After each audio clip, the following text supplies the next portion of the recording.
guys, I am Devah Koure. It's nice to see you again.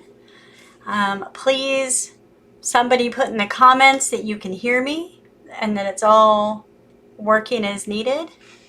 You know what? I'm actually not sure that you can. Oh, maybe you can hear me. Okay. I seem to have some microphones moving here. So hopefully I'm getting heard. We are live right now on YouTube. If you are watching this later on Facebook or Instagram or any of those other places, it is not live. And if you want to join me live, I am attempting to be live every Monday at 4 p.m. Pacific, 6 p.m. Central. And just to be talking about different spirituality topics, talking about, the path of emotional integration for us, about what it means to choose who we are, what it means to live intentionally.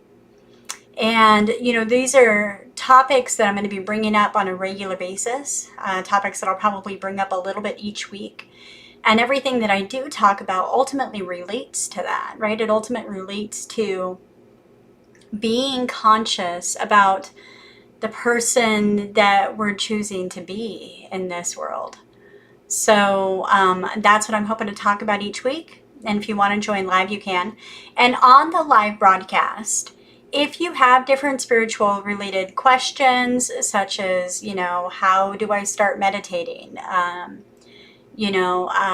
Gosh, I'm feeling really sad and grieving, and how do I work through that? How do I process that? Or what happens to us after we die? Even questions like that. I would love to answer those at the end of every episode, even if it's not related to the topic. I really love questions like that.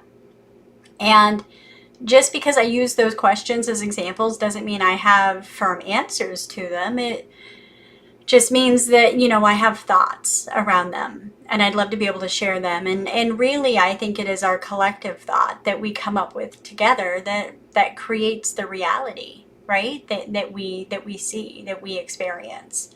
And so I'm really excited to be able to have those conversations, right? And excited to be able to talk about what that collective experience is. So, hi Margot, hi James, it's good to see you guys. So today, I wanted to talk about how to, process emotions, how to work through the emotions that we're having, what it means when we're having an emotion, talk about unconscious, conscious emotions, talk about, the root sponsoring thought that's causing an emotion. And I wanted to be able to kind of go through those things. And a lot of us fall into these, these dynamics, these patterns where we're pushing away an emotion, or we're getting stuck in an emotion, or we're pushing it down. We suppress it. There's a certain person in the comments that I'm looking at when I say that. So if we push down and we suppress the emotion, right, it becomes something within the body. The body stores it for us. And that is not a good thing. That is not a good thing. But it's a normal reaction. Because if you think about it, let's say back in caveman times, right? There's a tiger chasing you and you're trying to survive. You don't have at that moment the luxury of feeling sad. You just don't. It doesn't matter what that tiger did 15 minutes ago. You just have to run. Or I don't even know how you outrun a tiger, but let's just say, right, that you have to run. And so the body's natural response, the body's incredibly good at this. It says, okay, I'm going to push down the emotion, and then I'm going to feel it when it's an appropriate time, when things are calmer and I can really sit with it. But in the modern day and age, we have a lot more tigers chasing us than we did back in prehistoric times. Not literally, but we keep ourselves busy, right? We keep ourselves busy with work. You know, maybe we're grieving and we go, you know what, it's actually just easier to work right now because then I don't think about it, right? We say those things rather than sitting and taking the time to grieve and process the grief and process the sadness and the emotion and the bitterness and the resentment and the anger and all the things that come up during the grieving process. Rather than do that, we just work them away. We have to take our kids to sporting practices, or we have to go volunteer somewhere, or we have to help out our moms, and we just get busier and busier and busier and busier.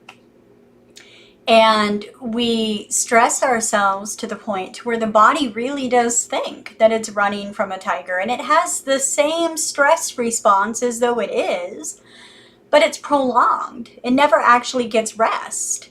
Because in the modern world, the tiger never stops chasing us. There's always another tiger around the next corner. So we have to be very intentional in the modern world about creating space just to sit.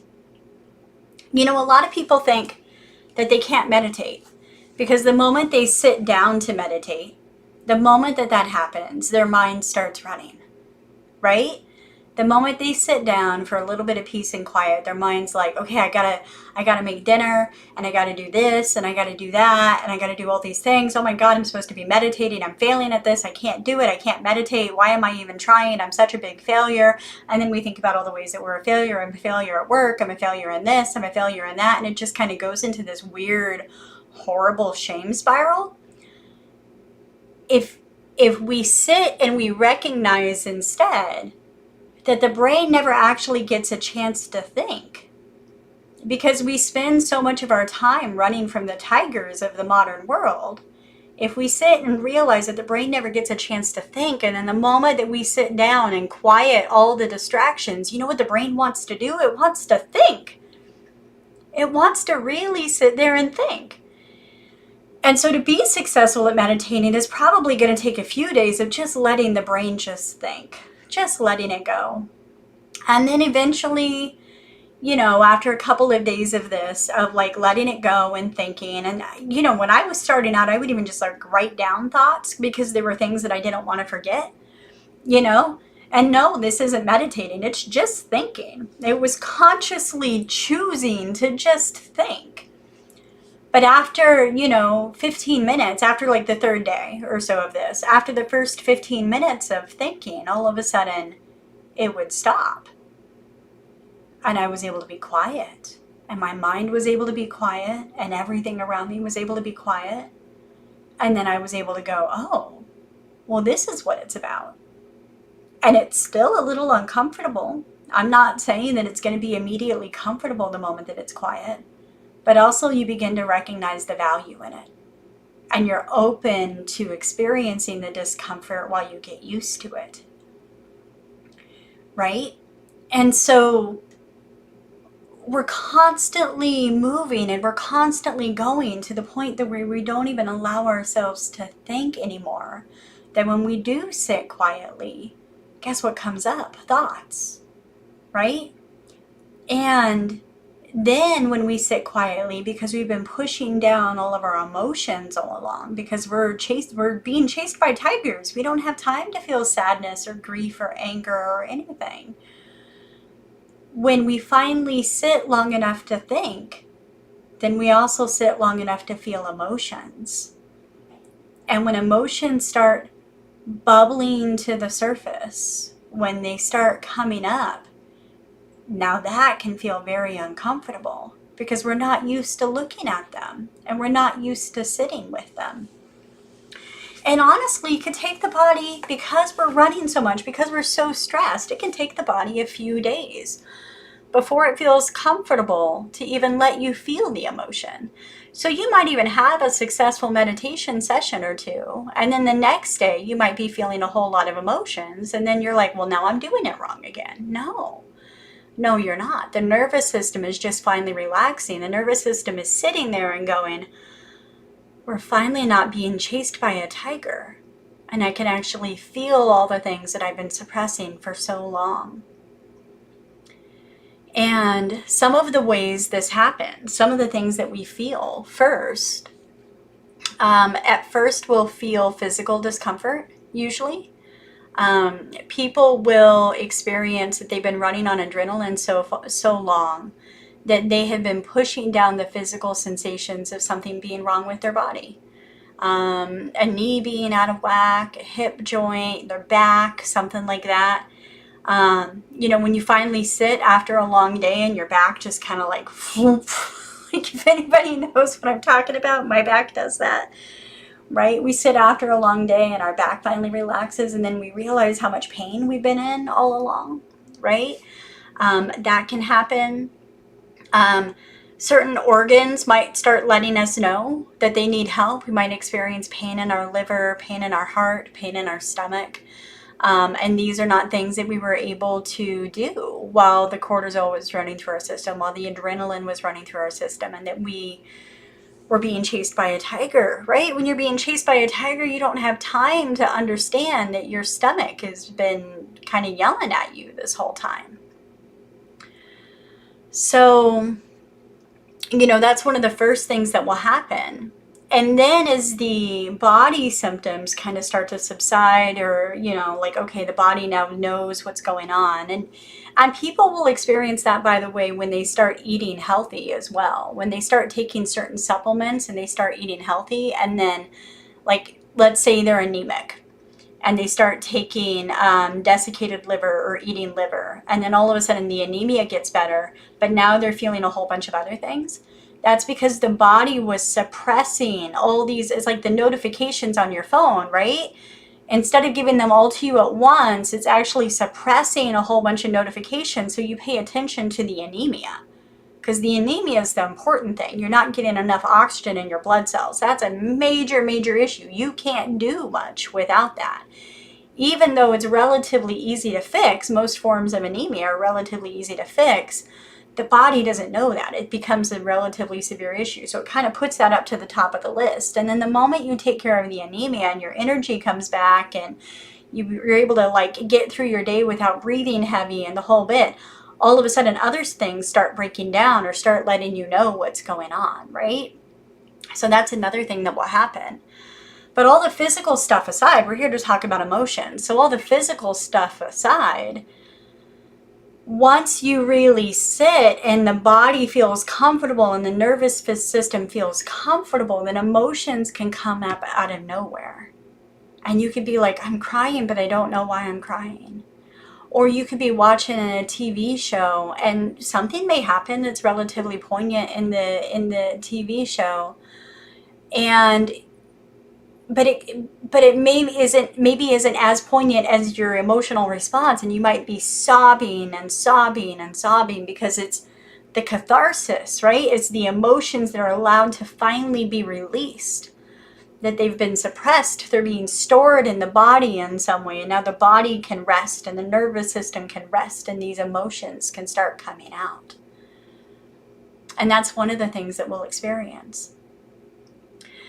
Eventually, though, the body gets tired of holding in the emotions. So if you never sit and you keep running from a tiger and you think that you're going to be able to outrun that tiger forever, you can't. The emotions come out as health issues. The emotions come out in ways that force you to sit. At first, you're going to get the common cold or a flu. You'll find yourself getting sick a lot more than other people. And not because you're a teacher or because you're a nurse. Like, yes, there's a factor in that, but I was an office worker and I was getting sick all the time. I worked from home and I was getting sick all the time. Like, how was that even possible, right? I'm not being exposed to anything. And yet I was getting constantly sick because my body's like, you need to rest. And we'd rather you rest with a stuffy nose and a sore throat than not rest at all. Because I wasn't resting. I was not sitting.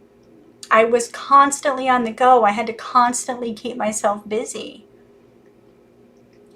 So the body will force us to sit and rest, right? It starts with a cold. I got to figure out a way to make these water breaks seamless. All right.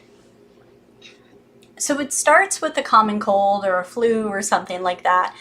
And then it escalates, and it can escalate rather quickly, right? It can escalate to a stomach ulcer, right? That's a big one that it can show up. It can escalate to, you know, I don't know, an issue with your veins that causes you to have to put your legs up, that causes you to have to sit down. It can escalate to musculoskeletal problems, right? Where your back is out and you're forced to sit. And then it goes further from there. And it can escalate into chronic conditions, arthritis, MS, right? It can just keep going and going and going. And I'm not a doctor. And almost every doctor out there, 99.99% of them are going to tell you this is all physiological, this is all physical. So don't listen to anything I'm saying, right? But from a spiritual perspective, you know, what we kind of talked about last week is that we make up our reality. It's all vibration and frequency. So we're also making up the reality of our body. Our body is also vibration and frequency, right?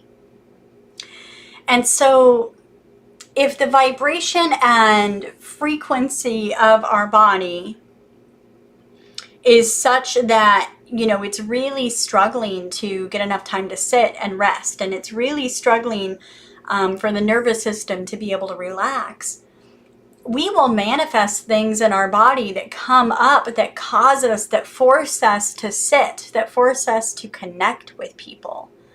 That absolutely is a thing that happens. And it's widely talked about in spirituality circles, right? And I'm not saying the physiological thing doesn't exist. I'm not saying if you have diabetes, you shouldn't go to a doctor. You should. And also, if you have diabetes, look at other lifestyle choices, right? It's not just the medications, it's also the diet, it's the community, it's the exercise, it's all of these things. And the good doctors, the really good ones, will look at the entire person. They'll look at the holistic person and help them out with more than just the medication to cover up the symptoms, right? And so it can escalate further even from there, even from the chronic conditions.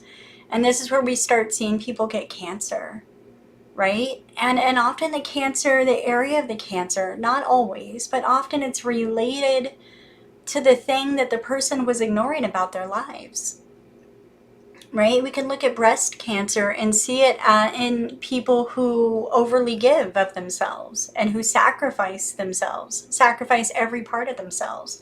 Because what does the breast represent? It represents nourishing others, right?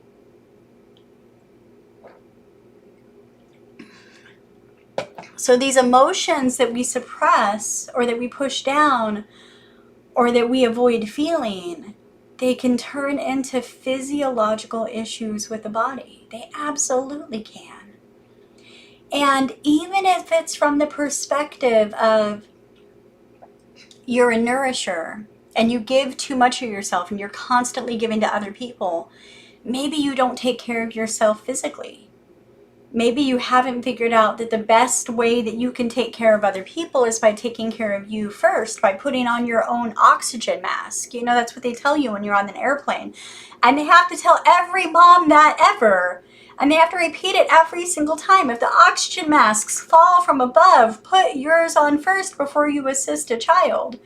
Because every mom out there is going to put that oxygen mask on her kid first. We're all sitting there going, yeah, right. Now, that's not going to happen. Like, I might let the older one fend for themselves. We're like sitting here, we're strategizing in our head. Like, okay, if that oxygen mask falls, this one's 13, he's got it. But this one over here, no, it's going on first. And then I'll put mine on. Right? That's what we're all thinking. It's just the way we're wired. Right? But if we can rewire that, if we can actually put on our own oxygen mask first, and we can actually take care of our own needs, then what happens is that we're better resourced and better able and better nourished to take care of those around us. Right? And one of the ways that we can take care of ourselves, one of the most important ways to take care of ourselves, is to deal with our emotions, to take the time to sit, to take the time to relax, to take the time to stop letting the tiger chase us, to stop keeping ourselves busy. And I've had to learn this. I've had to learn this just like everyone else, right? So when I'm done with work for the day, one of my little mini rituals is I go out and I sit in the sun. Because the room that I'm in here is highly air conditioned compared to the rest of the house, and it's very cold. And I live in a very warm area, and I love just sitting in the sun and letting the sun bake my skin off for about 15 minutes until I feel like a normal temperature and I'm no longer a popsicle. And then I'll sit in this shade for a little bit and just enjoy the outdoors and listen to the birds. And then, 30, 45 minutes later, I am relaxed and I am ready to be nourishing to my family. I'm ready to go back in there. I'm ready to be a mom again. I'm ready to do all the things again. Because I just let myself sit. I didn't stare at my phone. I did not play a game. Sometimes that's nice. I'm not saying you shouldn't do that. But I just allowed the emotions of the day, the stress of work to process, work through. I allowed myself to be grounded. I allowed myself to be open. So I'm not storing any of that. And then I'm not bringing any of that inside with me. And then I'm not projecting those stresses to other people. I'm dealing with my own feelings first, so other people don't have to deal with them for me. And so my body doesn't have to react and tell me like, hey, Devah, you're not dealing with your emotions over here. We're going to give you a cold, so you sit down. And I got to tell you, I'm going to knock on wood right now because I'm a little suspicious. I'm a little superstitious. I'm a little superstitious. Because when I was a kid, I was about 5 years old. And I told my grandmother that I've never been stung by a bee and I'm never going to be stung by a bee. I was so sure of it. Very next day, stung twice. And so now from ever on, I knock on wood. And if you're wondering if my head is wood, genetically I am related to people with the last name of Wood. So yes, yes it is. When I knock on my head, it's knocking on wood. But I'll knock on this too if it makes you more comfortable. So I'm going to knock on wood here. But since I started doing this, since I really started feeling the emotions and doing the emotional integration, I haven't gotten sick. Not once. And this has been a couple of years. And y'all, I used to get sick once a month, once every 2 months at most. I used to get sinus infections constantly. I was figuring out homeopathic treatments for things, so I wouldn't have to constantly go on antibiotics. Knock on wood. I've been doing the emotions and I'm going out a lot more. I'm meeting a lot more people, right? The world's not as shut down anymore. Go to the grocery store. I don't just get delivery. And I have not been sick. Knock on wood. All right. So, one of the things, I'm going to get grounded here for a second. All right. One of the things that can happen when we start allowing ourselves to feel emotions, when we start sitting and seeing what comes up and letting them process, there's a few things that can happen. One of them is we'll feel an emotion, but we don't know what it is, right? And I have a handy little informational chart that can help you out with that. So one of them is we'll feel an emotion, but we don't know what it is, and we don't really know how to get to the bottom of it, and we don't really know how to feel it, and it just feels weird and uncomfortable, and we're not really sure what this is, right? And that's one of the things that might happen. Another thing that might happen is that we might get stuck in an emotion. We might get stuck there, and we might just be grieving forever and ever and ever and never really being able to let a thing go. Right? That's another thing that we can get stuck in. We can get stuck in our anger. We can get stuck in resentment. Even if the situation is now resolved, we may not be able to forgive. We may not be able to let go. We may not be able to move on. Right? Another thing that can happen is we can find ourselves with unconscious emotions. So we might say, I'm feeling sad right now, but I don't really know where that's coming from. And really just trying to get to the root sponsoring thought. So that's another thing that we're going to cover. And then another thing that we're going to cover is when we're triggered by an emotion. So the first thing that I want to cover is what happens when we feel an emotion, but we don't know what it is.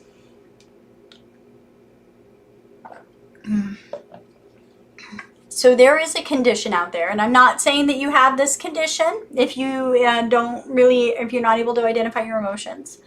But there is a condition out there. I have no idea how to pronounce it. It's like alexithymia, I'm not really sure. And the idea is that people with this condition have a hard time naming their emotions. They have a hard time feeling their emotions, noticing their emotions, all kinds of other things. It is incredibly common in people who are neurodivergent. Neurodivergence is anything from autism to ADHD to ADD to dyslexia to dyscalculia to Tourette's. I don't know if I'm naming them all, but it's incredibly common in that population. And it's common, somewhat common outside the population. And it could be perhaps caused from childhood trauma, or it could just be the way the body responds. We don't always need to know things. But I am a person who has always traditionally had a hard time feeling my emotions. I still do, even though I process them and I allow them to work through me. And I still do sometimes have a hard time figuring out what emotion I'm feeling. And I found this handy tool. If you go out to Google and you search for emotion wheel chart, you're going to see various ones out there. They're in rainbow colors. Kind of like look at different ones until you get the one that you like. There's one I like that's a little bit more pastel than the others. And I don't like it because it's pastel. I actually prefer bright colors. But I feel it has like more emotions, or it's better laid out. And what it does is it starts with like the 6 or 7 basic emotions of like anger, sadness, I don't even know. What are the emotions? I don't know. I don't know without the emotion wheel chart, apparently. I really need this in my life. Happiness is an emotion. That one I know. And so you kind of pick one in this like top 7 emotions that's closest to the one. And then it goes, and then it has another layer behind that, right? And then in there you might get like despair, despondency, resentment, joy, grief, disappointment, right? You might get those. And then you pick the one in there that's the closest to it. And then there's even a third layer on the outside. And there's a third layer on the outside which has even more emotions, and it goes even deeper into this. This thing is incredibly helpful because when I can name an emotion, then I can focus in on the emotion. I can focus in on it and allow myself to really, really feel it. Okay, so what does it mean to really feel an emotion? Let's see. From now on, I'm going to bring 2 cups of water with me. Okay. So, what does it mean to really feel an emotion? It means intentionally sitting and intentionally allowing the emotion to move through you. And I'm going to give you guys a couple of examples. There was a time last year in which there was something very scary happening in my life. I was afraid that I was going to lose someone before I ever really got a chance to get to know them. This was a very difficult time for me. And I was having crazy emotions all over the place, and I couldn't quite figure it out, and I couldn't quite pinpoint it. And so I asked Source, God, Universe, whatever you want to call it. I asked, what emotions am I feeling right now? And I heard, when I say I heard, some people will actually they'll get like visions. They'll hear things coming in. For me, they were just kind of thoughts that popped into my head. And so I heard grief and anger, and I was like, okay. And how do I deal with grief and anger? Because I was hoping that, you know, if I was open to it, that the emotions could just be dealt with for me. I didn't want to have to feel them. I felt really out of sorts. And so I was kind of hoping, you know, that it would be dealt with for me. And then the thought popped into my head of, well, feel them. Sit down and really feel them. And I'm like, okay, how do I do that? And so I was asked to kind of like get into a meditative position and get grounded and centered. And so, I go and sit in my like little meditation spot. And then I hear, okay, now feel anger, but like really feel it. Really just let the anger free and loose, and let it, all the way in your fingertips, all the way to the tips of your toes. Just really feel it. Now, I don't know if y'all know astrology, but I'm an Aries and I have a lot of planets in Aries. And feeling anger has recently become something, well, at the time, I should say, not recently. At the time, it was not something that I wanted to do. I had done all this work to become zen and chill, and I don't need myself going and wanting to punch people again and reacting from places of anger. Because let me tell you, that Aries energy is strong. It's really strong. And I was worried. I was worried. I didn't really want to do this. And they said, it's okay. Trust us. You're not going to lose yourself. It's fine. Just really feel the anger. And so I sat with the emotion, and I just kind of opened myself up to feeling the anger. And I just kind of allowed it, for lack of a better term. I just sat and allowed myself to feel anger.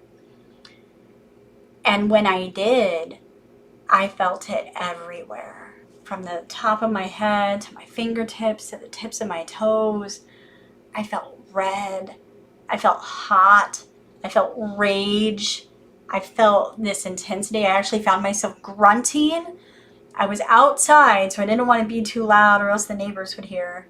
But I was outside and I was like just trying to let it out as gently as I could, but it was like this grunting. It was this primal. It was just anger.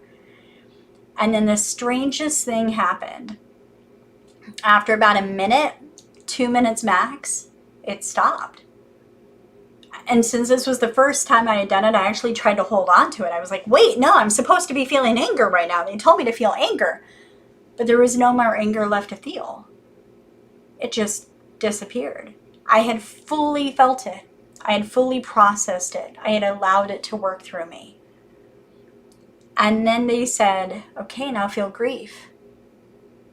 And so I did. I allowed myself to feel grief, and I just opened up, just like I did with the anger, and allowed it to pour through me from the tops of my heads to my fingertips to the tips of my toes. And I felt grief, and I felt sadness. And I sobbed and sobbed and sobbed, and I was beside myself, and I'm letting out all these emotions outside and really hoping the neighbors aren't listening, but they're all coming out and there's nothing I can do about it. And then after about a minute, a little bit less time than the anger, it stopped. And I no longer felt that immense grief. And it wasn't that the emotions fully went away. It's that they weren't out of control. That they weren't controlling me. That I was capable of moving on with my day and cooking dinner and cleaning the house and doing whatever it is that I needed to do. I was fully capable of doing that while in a state of mild anger and mild grief. Not even really the mild anger, that one just kind of disappeared completely, but the grief was still there. Just a state of mild grief and just letting it process and flow, and I didn't really have to do anything about it, and I wasn't upset anymore. And I wasn't reacting from that place of immense grief. I wasn't reacting in this unconscious space of these really deep emotions I was feeling. Right? So allowing ourselves to process and fully feel an emotion is key. that is a big thing. Okay. So what's next? All right. So now I really want to talk about emotional triggers. And I want to talk about what that looks like. And so a trigger is something that happens outside of us. And we talked last week about the difference between things happening to us and for us. Okay. A trigger is something that happens outside of us, and it is happening for us, but at the time it can definitely feel like it's happening to us, right? And we could sit there and feel all of these emotions and feel all this difficulty and be like, why me? Why does this happen to me? Why am I feeling this way? You know, why does it always happen this way? And we have these triggers that happen that cause us to react from a place of unconscious, very difficult, very intense emotions. And I think I might have mentioned last week, one of my triggers was food insecurity, right? So I spent some time in my life not always being able to get food when I needed to, or feeling nourished when I needed to be nourished. And I had ordered something from a restaurant and gotten a thing that I could not eat, that I have a medical indication that prevents me from eating that thing. And so I had gotten something that I could not eat, and all of a sudden I found myself triggered, right? And with all this work that I've done in processing emotions and really understanding that, I knew what I needed to do. Rather than sit inside, stew about it, think about all the ways in which, you know, I never get the food that I need, and that I don't, you know, that I'm not able to get the nourishment that I need, and just kind of sit in that story that I tell myself, I went outside.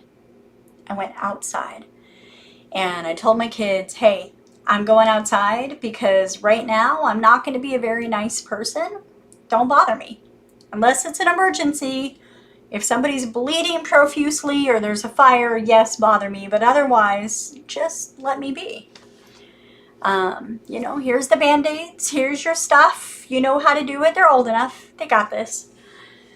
And so I went and I sat outside, and I have this big like pyramid that I meditate under. It's awesome. It's a copper pyramid. You can buy them on Etsy. They're so great. And it just makes things go faster. I really love it. So I'm out there and I'm meditating under my pyramid, and I'm dealing with my emotions, and I'm doing what we sometimes refer to as sitting in my shit, right? Where I am accountable to the emotions that I'm feeling, and nobody else has to deal with that for me. And so I'm sitting out there and I'm letting all this through, and I'm letting all the emotions be felt. And I'm feeling disappointment and anger and resentment. And so I just kind of let myself feel all those things. And then there was more work necessary, though, than just feeling the emotion, because I'm not just feeling an emotion. I'm also responding to an unconscious trigger. Something for me was triggered in that moment, right? Something for me was triggered in that moment. And so I feel the emotions, but then I allow myself to just sit and really understand what the trigger was and where that's coming from. And so I just let the thoughts come through, and I'm observing them, and I'm letting the thoughts come through, and I'm observing them. And then all of a sudden I notice this thought about my childhood. Something related to being allergic to a lot of things. Well, I was allergic to milk, allergic to things and not being able to have those things.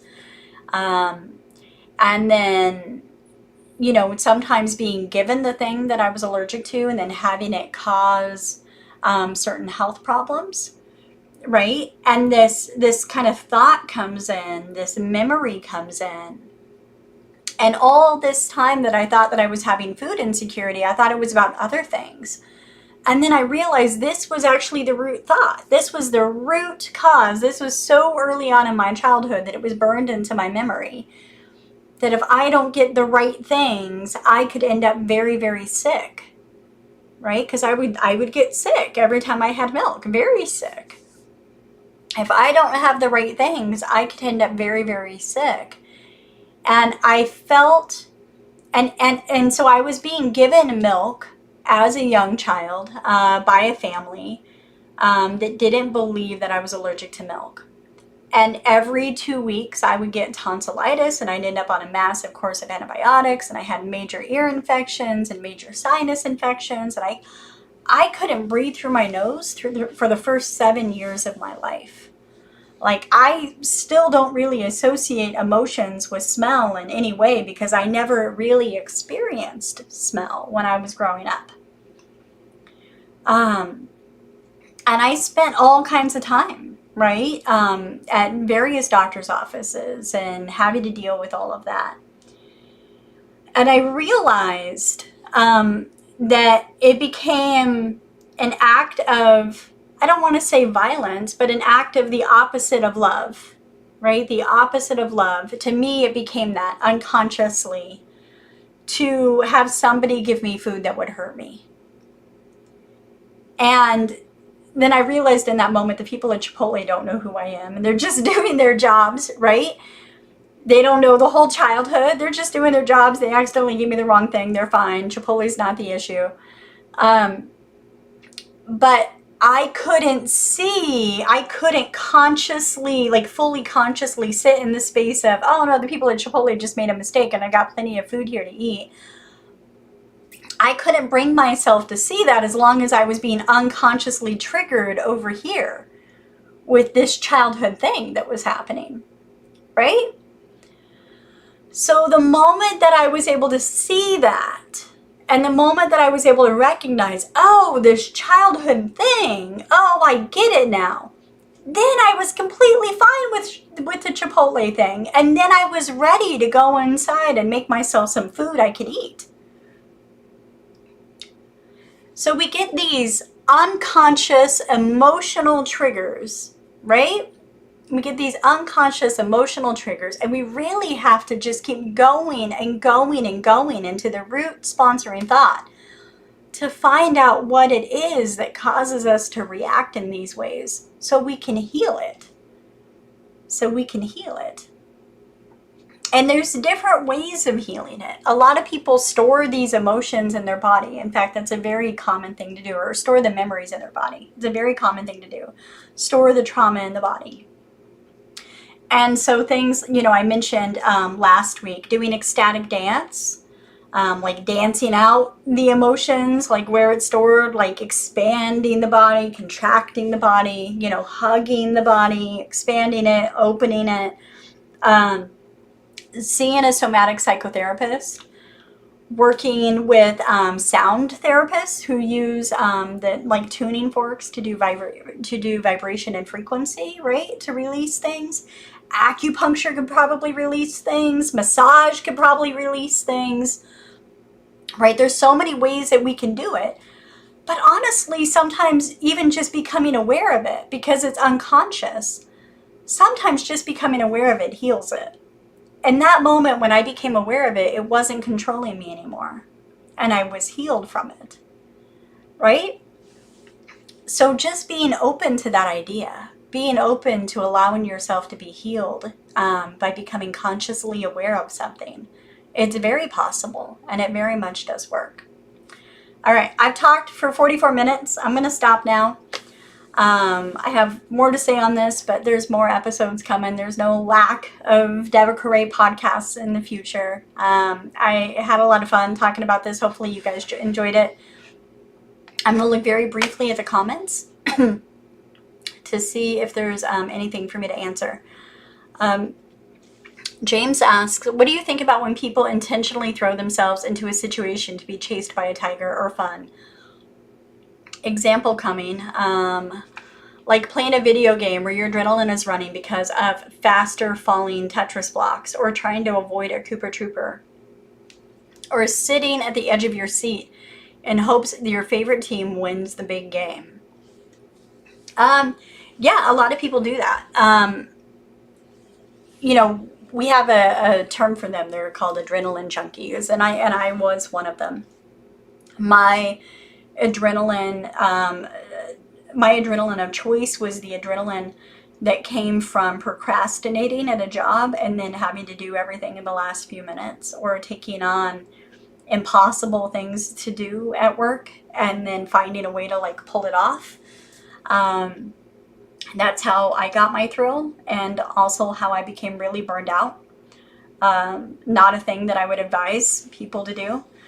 Um, I think, you know, horror movies are one of those things. I used to love them. I can't watch them anymore. I can actually feel my nervous system activating with anything that's even remotely like kind of violent. Um, if a TV show has too much like suspenseful music playing in it, like they're trying to create a scene, they're trying to create drama, even that sometimes can activate my nervous system. I'll find myself putting the TV show on mute and just watching it with captions, and that keeps me calmer.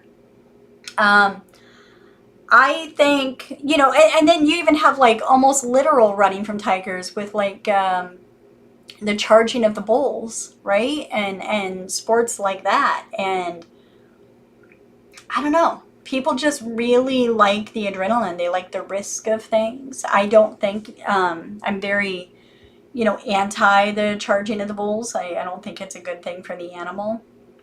Um, but the fact is it exists, right? And we see people all the time engage in activities that activate their nervous systems, that activate their adrenaline.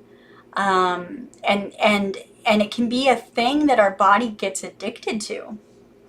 In fact, after the job in which I was an adrenaline junkie and was constantly like working so many hours and dedicating myself to always being busy and always having something to do.